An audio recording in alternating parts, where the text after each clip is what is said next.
तो क्या हाल है दोस्तों। अगर आप ऐसा कोई भी एग्जाम की तैयारी कर रहे हैं जिसमें जीएस आता है, यानी कि जनरल स्टडीज में पॉलिटी हो गया, हिस्ट्री हो गया, ज्योग्राफी हो गया, इकोनॉमिक्स हो गया, करंट अफेयर्स हो गया, जियो पॉलिटिक्स हो गया, तो आपको पता होगा इसमें से खास करके वर्ल्ड ज्योग्राफी का वेटेज कितना ज़्यादा होता है, स्पेशली अगर एनडीए, सीडीएस, यूपीएससी, यूपीपीसीएस और बीपीएससी जैसे एग्जाम्स की बात करें तो अभी वर्ल्ड ज्योग्राफी के साथ समस्या ये है कि ये इतना वास्ट है और इतना कॉम्प्लिकेटेड है कि इतने इन्फॉर्मेशन, इतना डेटा आपको दिमाग में स्टोर करने में आप पागल हो जाते हैं और याद नहीं होता।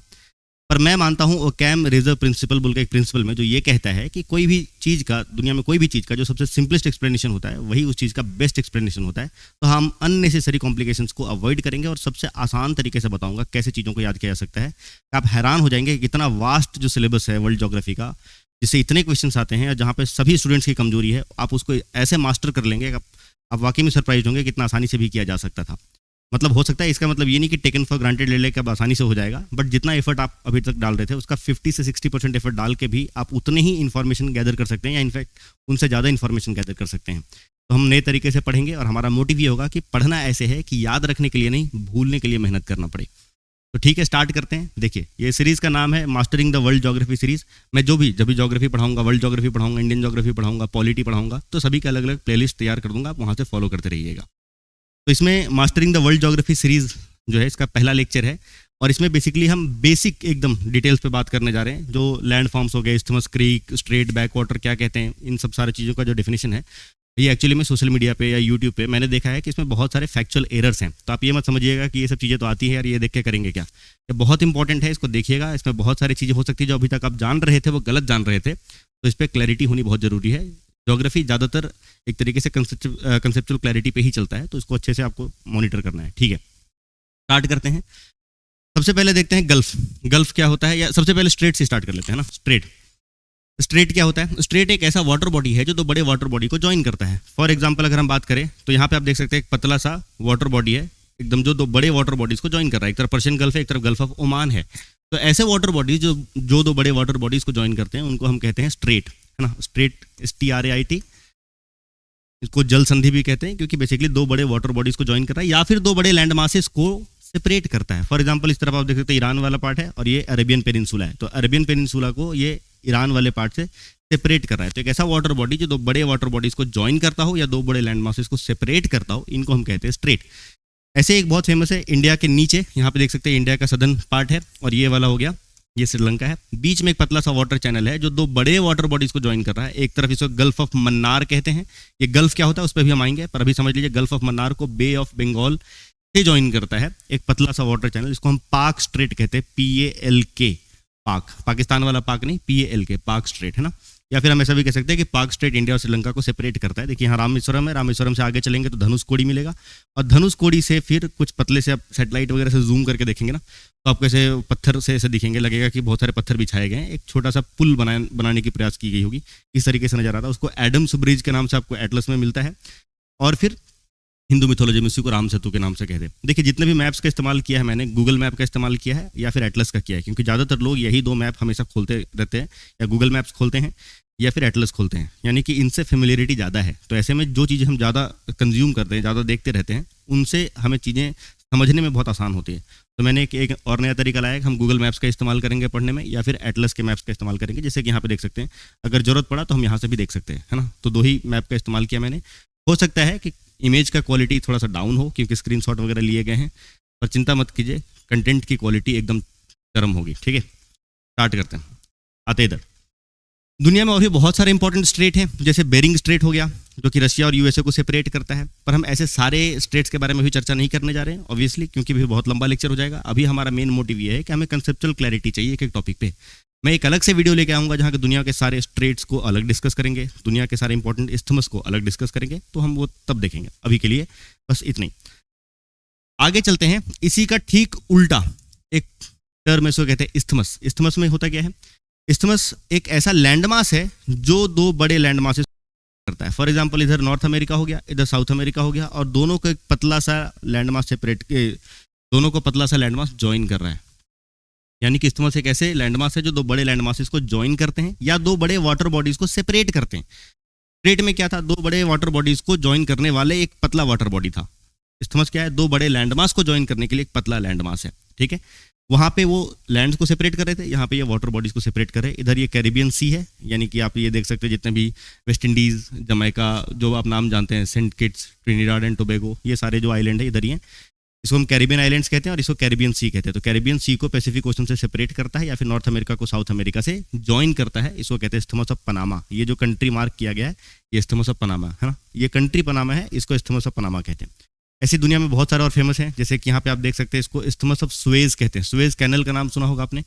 ये कैनल वगैरह के हिसाब किताब एकदम बहुत आसान है, जो बड़े बड़े फेमस है दुनिया में, इसको लेके भी फिर अलग से कि कौन सा कैनल कहाँ है। देखो इस्थमस याद हो जाएगा तो कैनल अपने आप याद हो जाएगा। कैसे? पनामा है, दो बड़े वाटर बॉडीज को सेपरेट कर आपको दिख रहा है इस्थमस ऑफ पनामा। अब भाई दुनिया में आज शिपिंग वेसल्स कितने सारे चलते हैं एक तरफ से दूसरे तरफ। अब ऐसे केस में यहाँ पे छोटा सा जमीन का टुकड़ा की वजह से ब्लॉक हो जाने की वजह से वो समुद्री जहाज है वो नीचे से जाएंगे, इतना लंबा टाइम लगेगा, फ्यूल का खर्चा होगा, तो इसलिए ज़्यादा खर्चा करके क्या किया गया, यहाँ पे एक पतला सा कैनल बना दिया गया। ये कैनाल जो होता है ना, इसी को हम पनामा कैनाल कहते हैं। वैसे ही यहाँ पे ये जो है इसको हम कहते हैं गल्फ ऑफ सुएज है, और यहाँ से इस तरफ जाएंगे मेडिटेरेनियन सी में, तो पतला सा ये जो ज़मीन का टुकड़ा है ना, इसी को हम क्या कहते हैं, इस्थमस कहते हैं। इस्थमस का मतलब बेसिकली ये इस्थमस जो है ये एक तरफ इजिप्ट को और एक तरफ ये वाला जो पार्ट है इसको सिनाई पेनिनसुला कहते हैं। सिनाई पेनिनसुला क्या है उस पर भी हम बाद में आएंगे। और ये एक तरीके से हम कह सकते हैं कि एशिया को कनेक्ट कर रहा है अफ्रीका से, एक पतला सा देखिए जमीन का टुकड़ा है, इसी को हम इस्थमस ऑफ सुएज कहते हैं। और इसी के बीच में से एक पतला सा कैनाल बना दिया गया, इसको सुएज कैनाल कहते हैं। ऐसे इधर आ जाएंगे तो देखेंगे एशिया के मेन लैंड एशिया को कनेक्ट करता है मलायन पेनिनसुला से, यानी कि जो मलेशिया वाला जो पार्ट है उससे कनेक्ट करता है एक पतला सा यहाँ पे जमीन का टुकड़ा है ना, इसको हम कहते हैं इस्थमस ऑफ क्रा। बहुत सारे लोग इसको इस्थमस ऑफ कारा कहते हैं, पर ये इस्थमस ऑफ क्रा है, KRA। और इसी के बीच में से पतला सा एक वाटर चैनल जाता है, इसको क्रा कैनाल कहते हैं। तो कितना आसान है, अगर इस्थमस याद हो गया तो कैनाल अपने आप याद हो जाएगा। अब दुनिया में और भी बहुत सारे फेमस इस्थमस हैं, उन पर हम बाद में चर्चा करेंगे, पर मेनली सबसे ज़्यादा जो सवाल पूछे जाते हैं वो यही 3 से पूछे जाते हैं। ठीक है, तो इस्थमस ऑफ पनामा, यहीं पे इस्थमस ऑफ पनामा में पनामा कैनाल है। इस्थमस ऑफ सुएज हो गया, यहाँ पे सुएज कैनाल है। यहाँ पे इस्थमस ऑफ क्रा है, क्रा कैनाल है, हो गया। अब देख सकते हैं ये एशिया के मेनलैंड को मलायन पेनिनसुला से कनेक्ट करता है, या फिर गल्फ ऑफ थाईलैंड को अंडमान सी से सेपरेट करता है। ईजी है। आगे आते हैं, अगला है उसको कहते हैं लगून। क्रीक और बैकवाटर, ये तीनों हम एक साथ में डिस्कस कर लेंगे। देखिए लगून क्या होता है, आपने देखा होगा कि लेक जो झील होता है वो क्या होता है, एक ऐसा वाटर बॉडी है जो चारों तरफ जमीन से घिरा हुआ है। लगून भी काइंड ऑफ सिमिलर है, लेक के जैसा ही होता है, पर चारों तरफ जमीन से घिरा नहीं होता, एक पतला सा ओपनिंग होता है, यानी कि एक बहुत बड़ा सा वाटर बॉडी होगा, समुद्र होगा या फिर हो सकता है महासागर हो, ओशन हो, और उससे पतला सा एक तरीके से हल्के से सैंड बार्स या रिफ कहते हैं बेसिकली, या सैंड बार्स या रीफ जो होते हैं ना, उनसे सेपरेटेड होता है, यानी कि हल्का सा पानी अंदर बाहर हो सकता है इस जगह से। और लेक पूरा इनलैंड होता है, यानी कि पूरा चारों तरफ जमीन से घिरा हुआ होता है। वहाँ पे तो बड़े वाटर बॉडी से लेक में पानी आ और जा नहीं सकता है ना, हाँ नदी के माध्यम से जा सकता है, पर इस तरीके से डायरेक्टली कनेक्टेड नहीं हो सकता लेक। पर यहाँ पे देख सकते हैं कि चारों तरफ जमीन से घिरा हुआ है, पर एक तरफ समुद्र में इसकी ओपनिंग है, ऐसे को हम लगून कहते हैं। ये चिल्का लेक है जो कि अपने आप में एक लगून है। चिल्का लेक इंडिया का लार्जेस्ट लेक भी बोला जाता है, पर एक्चुअल में ये लेक के डेफिनेशन में सही बैठते नहीं है, तो लगून सही डेफिनेशन है। तो चिल्का लेक को इंडिया का लार्जेस्ट लेक भी कहा जाता है ना। ये देख सकते हैं उड़ीसा के, अगर यहाँ पे उड़ीसा है इस तरीके से तो ये जगह पे आपको देखने को मिलेगा। ठीक है, अब आते हैं क्रीक। क्रीक क्या होता है? क्रीक पतले वाटर के इनलेट्स होते हैं। इनलेट्स का मतलब जो जैसे पानी देख सकते हैं आप अंदर जा रहा है ना, जमीन के टुकड़े में अंदर पानी जा रहा है, इसको हम कहते हैं पतले जो वाटर इनलेट्स होते हैं, जो जमीन में जाते तो हैं पर पानी बहुत दूर तक नहीं जा पाता है ना, क्योंकि पतले पतले इनलेट्स होते हैं तो बहुत ज़्यादा वॉल्यूम ऑफ वाटर नहीं होता और जमीन में आसानी से एब्जॉर्ब हो जाते हैं, उस जगह से जमीन दलदल भी हो जाता है। तो काइंड ऑफ एक मार्श लैंड में जाके, मार्शी एरिया में, दलदल एरिया में जाके जो पानी के आकार जो खत्म हो जाते हैं उन्हीं को हम क्रीक्स कहते हैं। ये बहुत फेमस है। यहाँ पे जो पतला सा लाइन बनाया गया है ना, ये वाला जो बहुत पतला सा जो लाइन बनाया गया आप देख सकते हैं, ये वाला, इसको कहा जाता है सर क्रीक। यही इंडिया और पाकिस्तान के बीच का बॉर्डर भी है। सर क्रीक इंडिया और पाकिस्तान के बीच का बॉर्डर है। सर क्रीक के बाएं तरफ, यानी कि वो क्रीक में ही, वो पानी में ही, आधा एक तरफ पाकिस्तान के फोर्स रहते हैं, आधा इंडिया के फोर्स रहते हैं। बहुत मुश्किल होता है वहाँ मैनेज करना, दलदल होता है। यहाँ तक वाले बरसात में पहनने वाले जो घुटने तक पहनते हैं वो बूट्स को पहन के आर्मी को वहाँ पर जाना पड़ता है। ठीक है, तो क्रीक हो गए narrow water inlets that ends up in a Marsh land, है ना, ये हो गया क्रीक। बैक वाटर भी देखिए एक हद तक लगून के जैसा है, पर लगून का जो शेप है वो थोड़ा सा वेल डिफाइंड है, बट बैक वाटर ऐसा नहीं है। देखिए बैक वाटर भी क्या है कि कोस्ट के पैरेलल चलने वाला एक वाटर बॉडी है, जो कि लगभग आपको दूर से देखेंगे तो हो सकता है कि नदी के जैसा लंबाई दिखे, बट ये भी पूरी डिस्कनेक्टेड नहीं होता, यानी कि एकदम ब्लॉक्ड नहीं होता। जैसे कि एक लेक होता है वैसे ब्लॉक्ड नहीं होता। लगून के जैसा थोड़ी सी इसमें ओपनिंग होती है, जैसे कि पानी अंदर जा सके, बट ये पानी सिर्फ कुछ कुछ जगह पे जाता है और ये बहुत लंबा होता है आकार में। कायदे से डेफिनेशन के हिसाब से कहा जाए तो जो बैक वाटर है वो बैक वाटर एक तरीके से लगून के जैसे दिखेंगे। लगून भी क्या है, एक ऐसा वाटर बॉडी है जो काइंड ऑफ कोस्ट के पैरेलल चल रहा है, पर बीच में यहाँ पे सैंड बार्स हैं या रीफ हैं, है ना, जो थोड़ा सा इसको सेपरेट तो कर रहे हैं पर पानी अंदर जा सकता है। वैसे ही बैक वाटर भी है, कोस्ट के पैरेलल जा रहे हैं पर ये लंबे हैं आकार में, थोड़ा सा नदी के जैसा दिखेगा और यहाँ से पानी जा सकते हैं, पर यहाँ का पानी बहुत शांत होता है ना। इसके पीछे रीज़न ये है कि कोस्ट के किनारे होने के बावजूद भी जब लहरें आएंगी, है ना, वेव्स आएंगे तो यहाँ तो टकराएंगे, बट ये जगह पे वेव्स 90 डिग्री पे हिट नहीं कर पा रहे क्योंकि इधर ब्लॉक्ड है, थोड़ी सी नैरो ओपनिंग है। तो वेव्स अगर आते हैं तो पानी आता तो रहता है बट हमेशा शांत रहता है बहुत, है ना, क्योंकि इस जगह पे वेव्स डायरेक्टली हिट नहीं कर रहे हैं। थोड़ा बहुत इस जगह पे जहाँ पे ओपनिंग होती है वहीं पे थोड़े बहुत हलचल देखने को मिलता है पानी में और एकदम शांत होते हैं। ये इंडिया के केरला वाले पार्ट में पाए जाते हैं, मतलब अगर केरला यहाँ पे है तो ये जगह पे पाया जाएगा। इन्हीं को केरला में कायाल्स कहा जाता है। क्या कहते हैं इनको? केरला में कायाल्स कहा जाता है, ठीक है, तो ये याद रखना है। अब आगे आते हैं, ये है बे और गल्फ। ये बहुत ज़्यादा कन्फ्यूजन का विषय रहता है हमेशा से। देखते हैं क्या है। बे का मतलब हिंदी में खाड़ी होता है, गल्फ का मतलब भी हिंदी में खाड़ी होता है, मतलब दोनों ही काइंड ऑफ सिमिलर टाइप के स्ट्रक्चर्स हैं, पर अगर सेम है एकदम तो फिर दो अलग अलग वर्ड्स क्यों हैं? इसका मतलब कुछ तो अंतर होना चाहिए। देखिए, बे एक ऐसा वाटर बॉडी है जो तीन तरफ जमीन से घिरा हुआ है ना। वैसे ही गल्फ भी अगर देखेंगे तो ये ऐसे वाटर बॉडीज है जो तीन तरफ जमीन से घिरे हुए हैं, तीन तरफ जमीन से घिरा हुआ है, ठीक है। ये भी देखिए तीन तरफ जमीन से घिरा हुआ है। सब जगह जितने भी आपको ये वाटर बॉडीज दिख रहे हैं तीन तरफ जमीन से घिरे हुए हैं। बे भी एकदम ऐसा ही है, इधर भी जमीन, इधर भी जमीन, इधर भी जमीन। तो अंतर क्या है दोनों में? अंतर बहुत माइन्यूट है, माइनर चेंजेस हैं अंतर में। देख लीजिए क्या होता है। सबसे पहला जो बे है, इसका जो माउथ है, माउथ का मतलब जो ये बड़े वाटर बॉडीज जहाँ पे खुल रहा है, ये माउथ बहुत वाइड होता है ना। और गल्फ का जो माउथ होता है वो बहुत नैरो होता है। देखिए, भले ये वाटर बॉडी थोड़ा बड़ा हो सकता है पर इसका जो माउथ है ना, ये बहुत चौड़ा नहीं है, ये थोड़ा सा पतला है, नैरो है। वैसे देख सकते हैं ये भी बहुत ज़्यादा वाइड नहीं है, नैरो है। इस जगह पे भी देखेंगे तो ये एक गल्फ है, इसको पर्शियन गल्फ कहते हैं, इसको गल्फ ऑफ कच्छ कहते हैं, है ना। इसको कहा जाता है गल्फ ऑफ मेक्सिको, ठीक है, क्योंकि नीचे यूएसए के नीचे मेक्सिको है तो हम एक उसके नाम पे पड़ गया गल्फ ऑफ मेक्सिको। ये हो गया, इसको कहते हैं गल्फ ऑफ कच्छ, ये गुजरात के बाएं तरफ है। ये है पर्शियन गल्फ जो पहले वाले मैप में दिखाया था। तो पर्शियन गल्फ के, है ना, देख सकते हैं इसका जो ओपनिंग है बेसिकली इधर, ये यहाँ पे बहुत नैरो, ये है ओपनिंग, ये बहुत पतला है। एक्चुअली में वाटर बॉडी बड़ा है, इससे कोई दिक्कत नहीं, बट ये जो ओपनिंग है इसका, जहाँ पे बड़े वाटर बॉडी में जाके मिक्स होने वाला है, ये बहुत नैरो है। गल्फ ऑफ ओमान, हालांकि इसको कहते तो सही है बट ये भी गल्फ के डेफिनेशन में पूरा फिट बैठता नहीं, क्योंकि गल्फ का मतलब होता है एक तरीके से जो तीनों तरफ जमीन से घिरा हो, पर ये सिर्फ दो तरफ जमीन से घिरा हुआ है। यहाँ पे हालांकि पतला सा ही ओपनिंग है पर है तो सही, तो कायदे से तीनों तरफ जमीन से घिरा हुआ नहीं है। बट इस तरीके से स्ट्रक्चर देखेंगे कि चलो ये इधर भी पूरा घिरा हुआ है, इधर भी घिरा हुआ है, तो काइंड ऑफ कंसिडर कर सकते हैं। तो लोग वैसे कंसिडर करते हैं, तो गल्फ ऑफ ओमान कहते हैं, ठीक है। तो गल्फ और बे में बेसिकली अंतर क्या है? दोनों ही वाटर बॉडी हैं जो तीन तरफ जमीन से घिरे होते हैं। गल्फ का ओपनिंग जो होता है वो बहुत वाइड होता है और बे का जो ओपनिंग होता है बहुत वाइड होता है, और गल्फ का जो ओपनिंग है बहुत नैरो होता है। बस ये याद रखिएगा, ठीक है। हालांकि इसमें भी कुछ एक्सेप्शंस मिलेंगे। हडसन बे है, मैं बताऊंगा ये सब क्यों। हडसन बे है कनाडा में, उसका कहने को तो बे है पर उसका माउथ उतना वाइड नहीं है। अगला है डेल्टा। डेल्टा के बारे में एक कन्फ्यूजन मैंने पढ़ा है हर जगह कि डेल्टा क्या होता है। जैसे कि ऑब्वियसली नदी जब जा रही है, समुद्र में मिलने वाली होती है, तो नदी का जो पानी का बहाव है वो बहुत कम हो जाता है।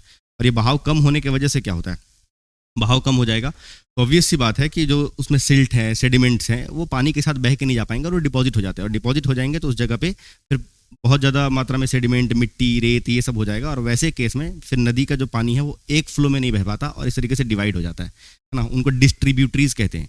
नदी में जो वाटर बॉडीज पानी लेके आते हैं उनको ट्रिब्यूटरीज कहते हैं, और नदी का पानी जो वाटर बॉडीज लेके चले जाते हैं उनको डिस्ट्रीब्यूटरीज कहते हैं।